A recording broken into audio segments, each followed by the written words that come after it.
On.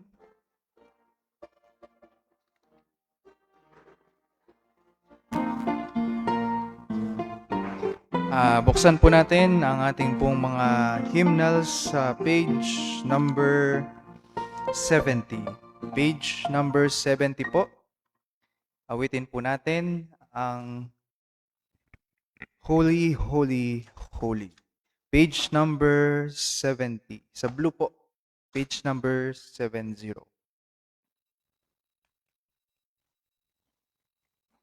And as we sing, let us acknowledge po na ang ating Diyos na pinaglilingkuran sa mga oras po na ito ay holy po.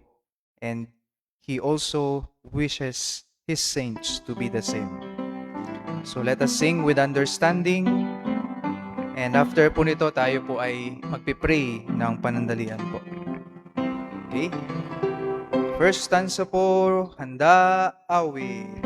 Holy, holy, holy, Lord God Almighty, early in the morning our song shall rise to thee. Holy, holy, holy, merciful and mighty, God in three persons, blessed Trinity. Second.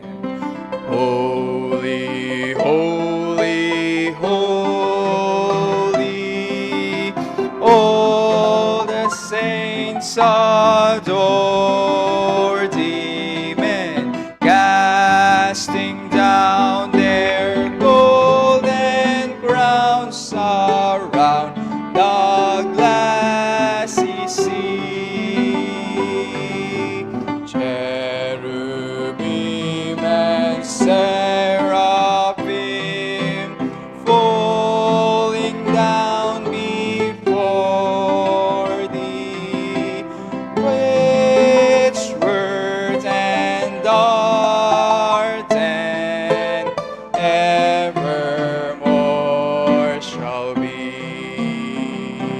Third. Holy, holy, holy,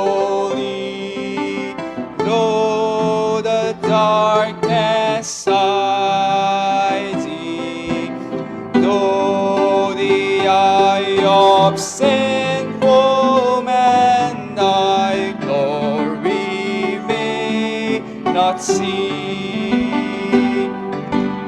Holy thou art, holy, man, there is none beside thee, perfect in power and love and purity. Last stanza po. Holy, holy, holy, Lord God Almighty, all thy works shall praise thy name in earth and sky and sea. Holy, holy, holy, merciful and mighty, God in three persons, blessed Trinity. Okay, tayo po sa mandaling manalangin po. Muli, Panginoon, salamat po sa pagkakataon na binigay niyo po sa amin upang kami po yung makapagsamba muli, Panginoon, sa Diyos na aming minamahal, sa Diyos na mapagbiyaya at mapaghabag, Panginoon. Salamat po sa natapos pong morning service namin kanina. maraming salamat po sa inyong pangunguna, Panginoon. I know for a fact that thou was moved in each and every one, Panginoon, and nandito kanina, including our preacher, for that is the discernment na inyo pong pinagkaloob sa amin. Salamat, Panginoon, for doing that. Salamat, Panginoon, sa mga salita niyo po na naituro po kanina, which reminded us, Panginoon, sa mga bagay na inyong piniprepare sa amin every time na kami po ay nakakaranas ng mga pagsubok at paghihirap sa buhay po na ito, Panginoon. Salamat po, Panginoon, sa presence sa mga kapatiran na nandito po ngayon. Salamat po, Panginoon, dahil marami man kaming mga inasikaso sa bahay, Panginoon, naantok, o ano paman, yet, salamat, Lord, sa heart na inyo po pinagkaloob sa bawat isa upang pumunta, Panginoon, sa inyong sambahan at patuloy na mag-worship po sa inyong pangalan. Salamat, Panginoon, sa inyo pong pag-iingat po sa amin sa nagdaang mga araw, sa nagdaang oras, Panginoon. And salamat din, Panginoon, sa pangunguna niyo sa amin kanina. And gayon din ay patuloy naming hinihiling, Panginoon, sa inyo ang inyong paggabay, ang preparation po ng mga hearts and minds ng mga kapatiran, including me, Panginoon, na nandito po ngayon at gayon din na ikinig po sa live, O Lord. Tulungan niyo po kami na patuloy po magkaroon ng puso na basag sa inyong harapan. For thou has favor, Panginoon, sa mga heart na contrite at humble, Panginoon, sa inyo. O Lord, kayo po ang mag-prepare sa mga heart namin sa pag-apply ng mga truths, ng mga admonitions, ng mga rebukes or corrections na maririnig po namin sa inyong salita, be it from thy preacher, from the song leader, or from thy moderator, Panginoon. Help us na i-recon sa aming mga buhay ang mga bagay na maririnig po namin ngayong hapon. O Lord, tulungan niyo po kami na through these words, through these teachings or preachings ay mag-increase ang aming pong knowledge, Panginoon, sa inyong salita at ang aming pong knowledge sa inyo bilang Diyos. Na siya nawang maging tulay upang kami patuloy na mag-increase ang aming pong appreciation din sa inyo, Panginoon, as we know more and more about Thee. O Lord, kayo po nawa ang manguna sa preacher po ng inyong salita sa hapon po na ito. Bigyan niyo siya ng wisdom at ng utterance na galing sa inyo, Panginoon. Help him as he preaches thy word. Tulungan niyo siya and kayo po nawa ang tumulong sa kanya upang ma-preach niya ang inyong salita na ayon sa inyong kalooban at gayon din sa amin, Panginoon. Sa mga nakikinig, O Lord, tulungan niyo po kami na maialis ang mga bagay na nasa isipan po namin, anumang distraction, anumang mga bagay na aming narinig, ano paman, na alalahanin, Panginoon. Lord, tulungan niyo po kami na maialis to, maiwaksi ang mga bagay na ito sa aming mga isipan, but tulungan niyo kami na ma-focus ang aming sarili sa pakikinig ng iyong salita at pagsamba sa inyo, Lord, pagkat karapat dapat po kayo sa bagay po na ito. Lord, ailis niyo po ang antok sa kalagitnaan po namin. We know na kung gaano po kahirap ang, Panginoon, kung gaano po kahirap ang paglaban sa bagay po na ito, sa mga oras na ito, Lord. Kaya, Lord, we ask for thy help. We cannot do this without the Panginoon, nor we can focus ourselves na aming sarili lamang. Kaya, Panginoon, sa iyo na po namin pinagkakatiwala ang hapon po na ito. Tulungan niyo kami and nawa ay hindi po kami umalis, Panginoon, sa lugar po na ito nang wala po kaming baon-baon na bagay, kaalaman, application, aral, Panginoon, galing sa inyong salita. Help us na matanggal itong mentality po na ito sa aming mga sarili. But to always have that desire, Panginoon, na magkaroon na may apply ang aming sarili in thy teaching and wisdom, Panginoon.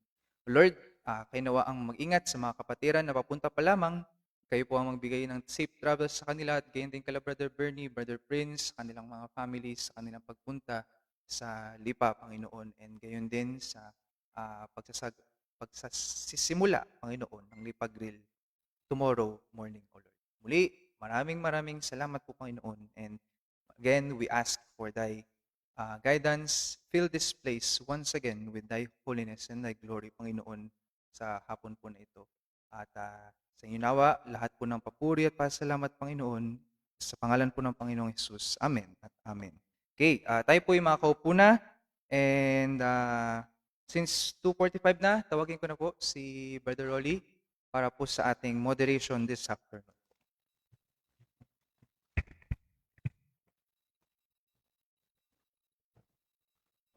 Thank you, Brother Josh.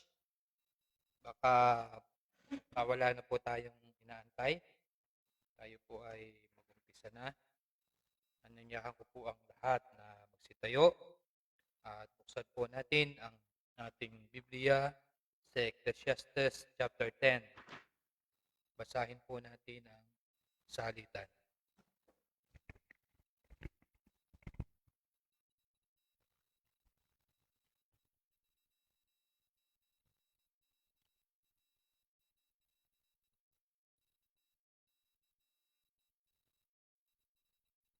Okay, nakita na po.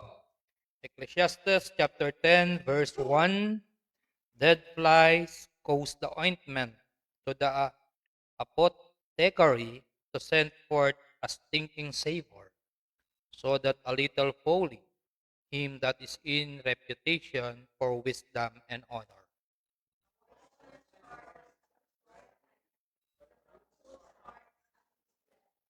Yea, also, when he that is a fool walketh by the way, his wisdom faileth him, and he saith to every one that he is full.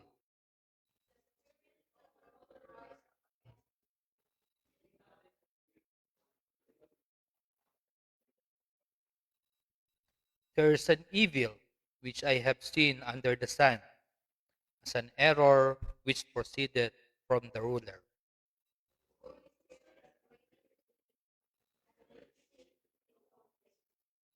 I have seen servant upon horses, and princes walking as servant upon the earth.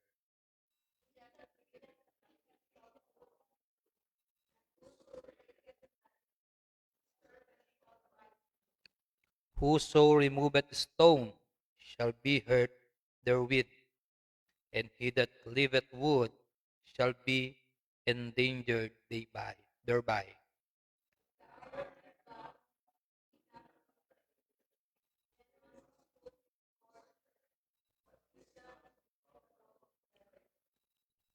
Surely the serpent will bite without enchantment, and a babbler is no better.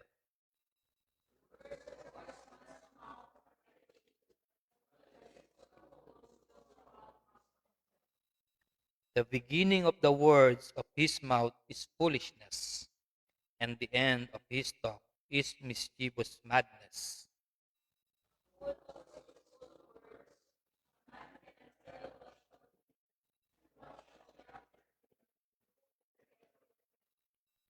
The labor of the foolish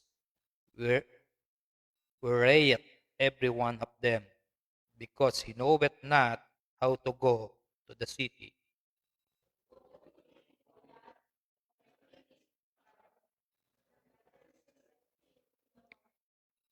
Blessed art thou, O land, when thy king is the son of nobles, and thy princes eat his due season, for his strength and not for drunkenness.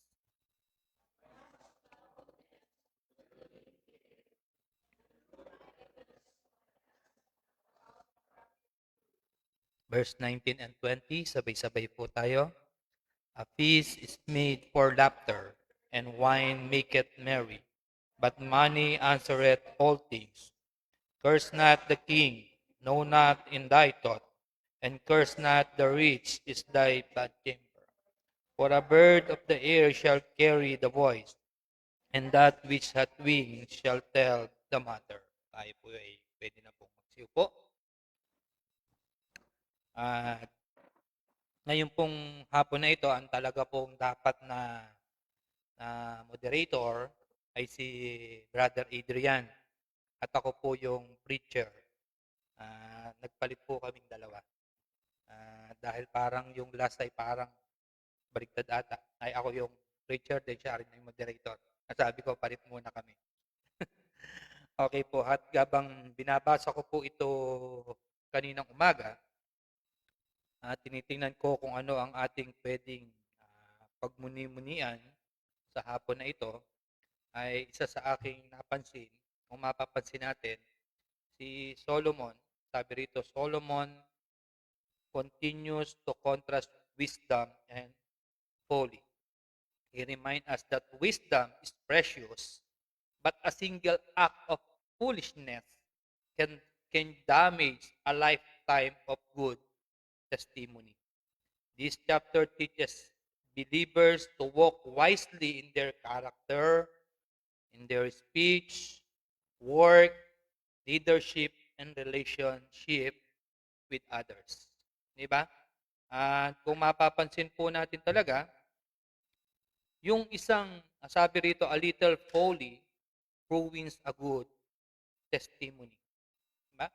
Kung mapapansin po natin, ah, sa kabila ng kahit na ano man po ang gawin natin, na sabihin, dahil nandito nga tayo bilang Kristiyano, kailangan natin talagang gawin kung ano yung kalooban ng Panginoon at kung ano yung talagang naaayon sa kanyang kalooban. At kailangan natin gawin yung tama at makabubuti. At sa araw-araw po ng ating lakad, habang tayo ay nandirito, hindi natin maiwasan. Minsan nagkakamali talaga tayo. Diba? Kaya nga, at kung mapapansin natin, ganun po talaga ang ano ng tao.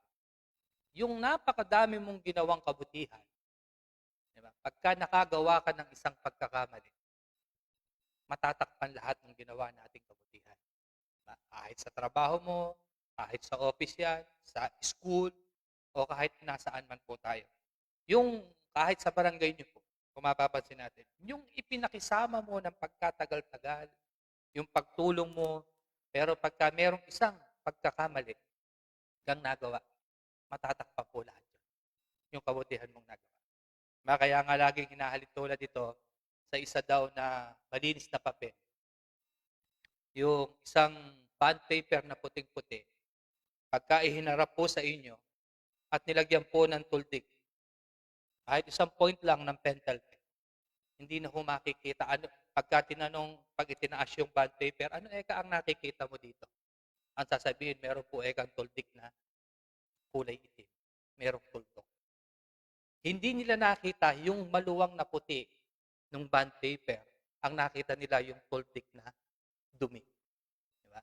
Ganun po tayo. Ganun po ang tao. Kaya po, bilang isang Kristiyano, kailangan yung lakad po natin, lagi po nating tinitingnan. Lagi po nating iniingatan. Di ba? Kaya ang sabi rito, doon sa verse 1 to 3, hinahalin tulad rito, ang sabi, dead flies cause the ointment to send forth stinking savor. Ang sabi rito, just an few dead flies is called expensive perfume, a little sin or foolishness can ruin a person's reputation. Diba? Kahit na anong bango po ng pabango. Diba? Hinahalin tulad rito sa patay na flies. Diba? Pag nahaluan po nun yun, hindi na yung bango yung maaamoy. Kung hindi, mahaluan na ng ibang amoy. Diba? Kaya ganoon din po, kaya hinahalin tulad po, yung tulad doon sa binanggit ko kanina, yung, kaya ho tayo nag-iingat tayo, kasi yung reputation natin, masisira po yung patotoo natin. Pagka sinabing, yan ba?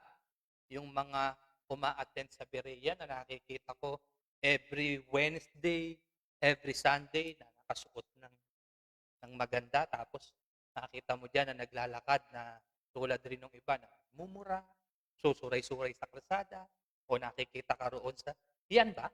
Diba? Kaya kailangan po ingatan natin yung ating reputation. Kaya sasabihin, yan ba yung mga taga-Berea? Yan ba yung taga-Berea na palamura? Kaya nakita natin. Kaya, alam po natin, lagi natin sinasabi na tayo ay anak ng Diyos, tayo ay Kristiyano, ibig sabihin, kailangan po natin lalong mag-ingat. Lalo natin dapat pangalagaan yung ating lakad araw-araw. Kahit ikaw man ay nasa palengke, ikaw ay nasa trabaho, nasa iyong bahay, kasi lagi po nakatingin sa atin yung mga mata ng mga nakakasalamuha po natin everyday. Kasi po, pag hindi natin iningatan yon, yung reputasyon po natin. Masasabi kaya ang sabi rito, guard your testimony. Okay. Ang sabi rito, hindi po pwede na, hindi, maliit na kasalanan lang to. Okay lang ito na nagawin ko. Hindi po pwede. Small sin lang, okay lang yan. Hindi po pwede. Tandaan po natin, ang kasalanan, kasalanan pa rin po yun, gaano man kalaki, gaano man yung kaliit. Tandaan po natin yun. A moment of foolishness can have lasting consequences. Tandaan po natin, yun ating pong mga kasalanan na yan, meron pong epekto yan kahit po iyan ay maliit lang.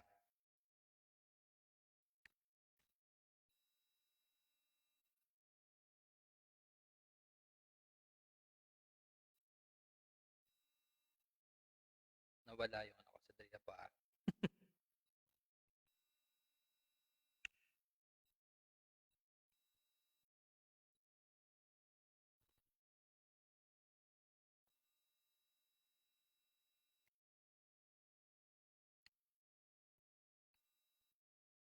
Kaya nga po ang sabi sa Proverbs chapter 4, verse 23, buksan po natin. Proverbs 4:23. Keep thy heart with all diligence, for out of it are the issues of life. Diba? Keep thy heart. Kailangan po, lagi po nating i-guard. Diba? Kasi po, kailangan natin pangalagaan yung ating everyday testimony bilang isang Kristiyano. Next po is, tingnan po natin sa verse 4 to 7. Ang sabi rito, kung papansinin po natin, binabanggit dito ni Solomon na pinapayuhan po tayo na kailangan. Solomon advised that when those in authority become angry, wisdom responds with calmness instead of rebellion. Di ba? Kung mapapansin po natin tayo, minsan mga leader din po tayo eh. Leader po tayo ng ating tahanan o kahit po mismo yung ating sarili. Di ba? Tayo ay leader din. Kailangan lagi po nating panatilihin yung ating pagiging kalmado. Hindi po pwede tayong bigla-bigla na lang nagagalit. Hindi nyo po ba napapansin? Pag nagagalit kayo, nawawala kayo sa sarili. Nandoong nagwawala ka, magagawa mo yung mga hindi mo dating ginagawa, tapos sa bandang huli, pag naghimasmasan ka, nakikita mo, iisipin, bakit ko ba nagawa yung bagay na? Bakit ba ako nagwala ng ganun? Bakit ko ba siya nasaktan? Bakit ko ba siya nasuntok? Bakit ba ako nakapagmura sa public places ng ganun? Kasi po, hindi natin tigilan yung ating sarili. Diba? Kung kahit sa ating tahanan, kahit sa kapatid mo lang. Diba? Minsan, pagka yung nawala ka sa sarili mo at ikaw ay masyadong kinain ng iyong galit, kung ano-ano yung nagagawa mo, kung ano-ano yung nasasabi mo. At pag nagawa mo na, wala na. Nangyari na po ang nangyari at hindi mo na mahabol. Yung dapat masaktan, nasaktan na yung nasaktan. Kahit po sa pagsasalita lamang po. Kaya kailangan po dito, kung ikaw po ay, at dahil nga ito ang binabanggit rito roon sa verse 4 to 7, parang uma-address ito roon sa mga leader. Kaya bilang sa yung mga leader natin, kailangan ang gagawin po natin dito dahil leader tayo, kasama tayo sa isang leader sa home, sa church, sa work natin, kailangan lagi tayo yung react natin, iniingatan natin, kailangan meron tayong self-control. Doon po naman doon sa verse 5 to 7, ito po yung uma-address doon sa mga leader.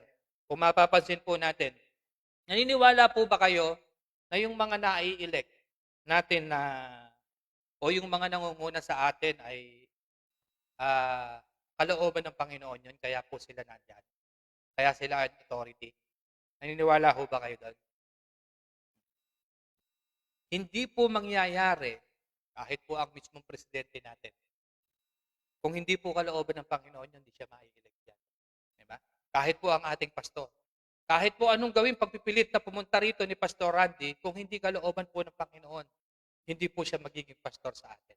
Ibig sabihin po, yung mga leader sa natin o yung mga namumuno sa atin, yun ay kalooban ng Panginoon kaya natin. Ngayon bilang isang Kristiyano, ano ang kailangan natin gawin? Unang-una, kailangan natin silang ipanalangin. Di ba? Kailangan natin ipanalangin natin sila na bigyan sila ng wisdom. Di ba? Kasi pagka wala pong wisdom, wala yung kalooban ng Panginoon, ano ang una?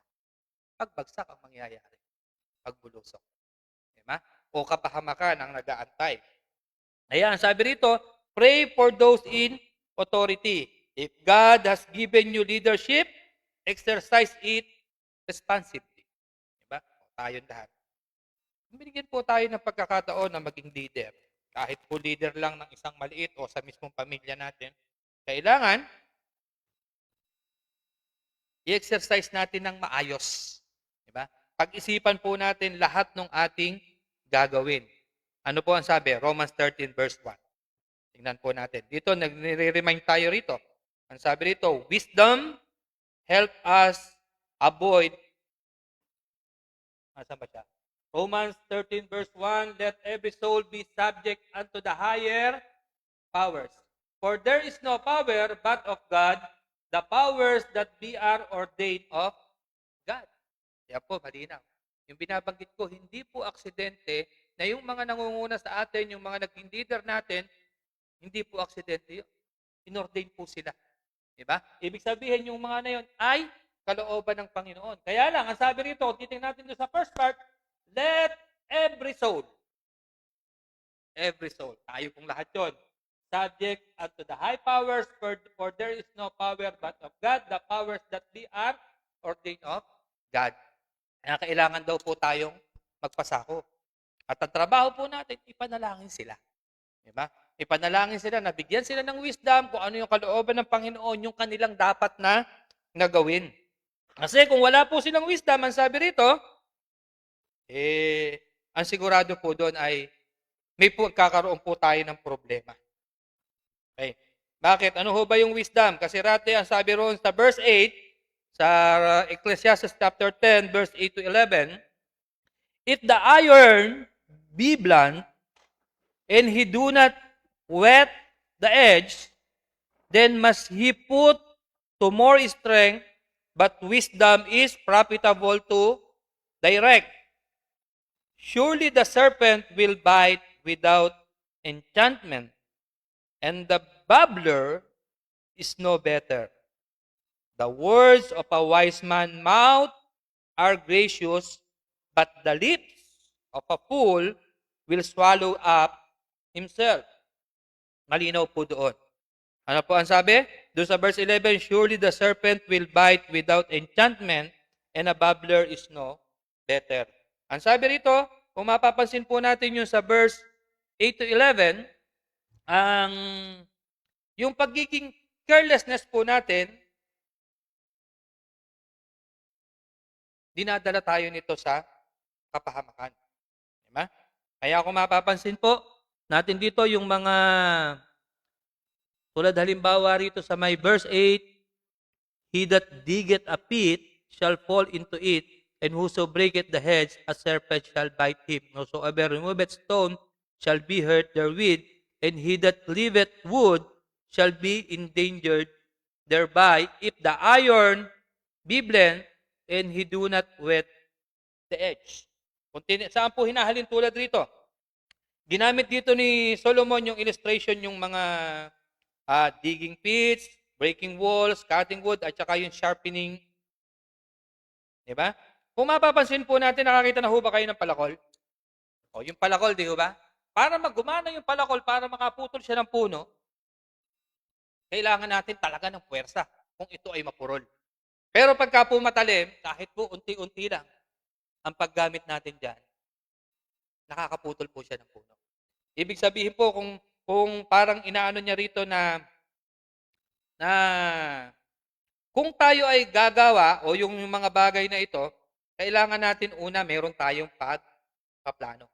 Diba? Ibig sabihin, kung magpaplano, kung magpuputol ka ng puno, o ikaw ay maghuhukay, siyempre kailangan may plano. Ano ba yung mga gagawin ko bago ko gawin yung isang bagay na ito?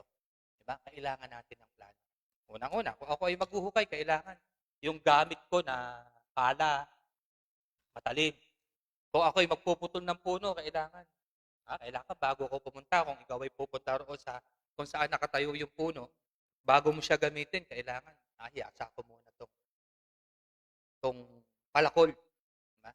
Ganoon siya. Parang hinahalin tulad doon sa mga ganong bagay na kailangan meron tayong mga pagpaplano sa ating mga gagawin at ang unang-una kailangan kukunin natin yung basbas ng Panginoon.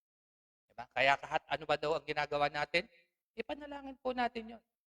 Kaya kung dahil kasi yung merong magandang pagpaplano o yung may magandang ay mas maganda ang kalalabasan at mas madali yung magiging katapusan. Kaya sabi rito, bago tayo mag-react, siyempre, kailangan magplano muna tayo. Isipin muna natin ang ulit-ulit yung ating gagawin para mas papadali at hindi po tayo mapahamak. At kailangan po, prepare tayo bago tayo mag-react at isik natin yung wisdom ng Panginoon. Kung mapapansin nyo po, yung ilang mga, nung nagmo-moderate po ako, yung pagka yung meron akong nabanggit na ikwento ko na sa inyo yun, kung meron akong nagsisik ng advice, lagi kong ginagawa ay nagpe-pray muna. O kaya naman pag nagka-counsel. Kasi hanggang ngayon po ay napakalaki ng pakinabang dahil maraming dumarating na mayroong mga problema. Lalo na po sa eskwelahan, kung mapapansin nyo po ngayon, ang dami-daming problema. Hindi ko alam, dahil merong na-post sa social media yung mga namarel, o ngayon ang daming ganun na case na antimano, konting ano lang ay nagrereklamo, gano'n na. Kaya, para bang nagkaroon na sila ng, ewan ko, dahil siguro sa social media, yung idea nila na pwede pala itong gawin, pwede palang yung mga ganito ay agad mag-react na, antimano, magreklamo. Diba? Hindi natin tulad dati na yung mga maliliit na bagay, wala lang yan, hindi natin pinapansin. Kaya sabi ko, pag nagka-counsel ako, lagi kong sinasabi, doon sa ikinaka-counsel ko, doon sa kinakausap ko, sabi ko, bago tayo mag-umpisa, nag-uumpisa kami sa prayer.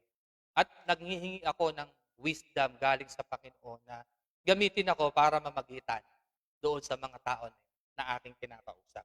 Kaya ang sabi rito, ang unang-una natin gagawin, seek God wisdom before making decision. Ang sabi rito, spiritual preparation is as important as a practical preparation. Di ba? Bago tayo natin gawin, mag-pray muna tayo kahit ano yung gagawin natin tulad nga nung binabanggit dito, ina-example doon sa mga paghuhukay.